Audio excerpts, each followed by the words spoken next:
Was already the subject of a Ron Howard movie. JD has shared much of his life through his own eloquent words. In his book, Hillbilly Elegy, during his Senate campaign, and now as a sitting United States Senator. All right. It's an emotional retelling of his often difficult upbringing, split between Middletown, Ohio, and Eastern Kentucky. But there are some folks in the region that says he's not truly from Appalachia, and his characterization of it is actually hurting folks. Joining us now is author Meredith McCarroll, who wrote the book Unwhite: Appalachia, Race, and Film. I do want to go to a clip of the film quickly here.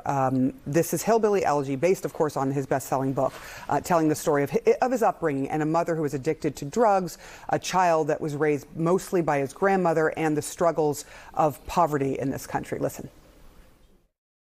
Oh, I thought your mama was going to be all right.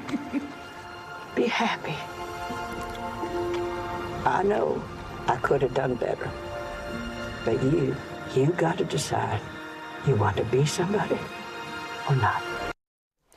Do you want to be somebody or not? He is now the vice presidential candidate. It is a real American story. Did Vance's story resonate with you when you first heard it, saw the book, saw the movie? Well, I first came to know about Vance because so many people told me that they had read the book and therefore felt like they understood the place that I was from. I was living in Maine at the time that Hillbilly Elegy came out, though I'm from Western North Carolina. So when I first read the book, it was with a lot of curiosity. There were parts of it certainly that resonated. Mostly I read as an empathetic reader and really, understood, as any reader might, that his upbringing was difficult. And so, yes, I think that there were parts of the first part of the book, the memoir part of the book, the personal narrative part of the book that did resonate with me and a lot of readers.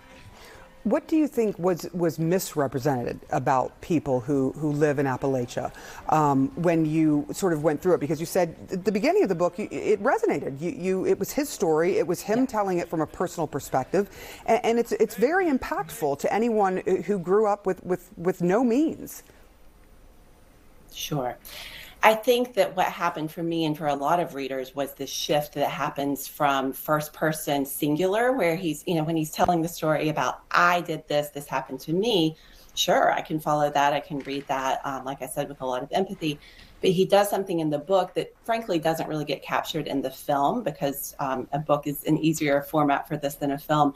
But he really shifts to talking about we, and he speaks on behalf of the entirety of Appalachia, which is something that I would never claim to do. And most people who've paid any attention and understand that it's a 13-state region spanning 200,000 square miles with 25 million people who would say, this is my experience, and therefore I'll tell you what we are like. And that's really what offended so many people from the region. It's not only that he's saying really negative things, he's talking about the ways that Appalachian people are innately violent, and that the poverty that is in certain places in Appalachia is of their own doing.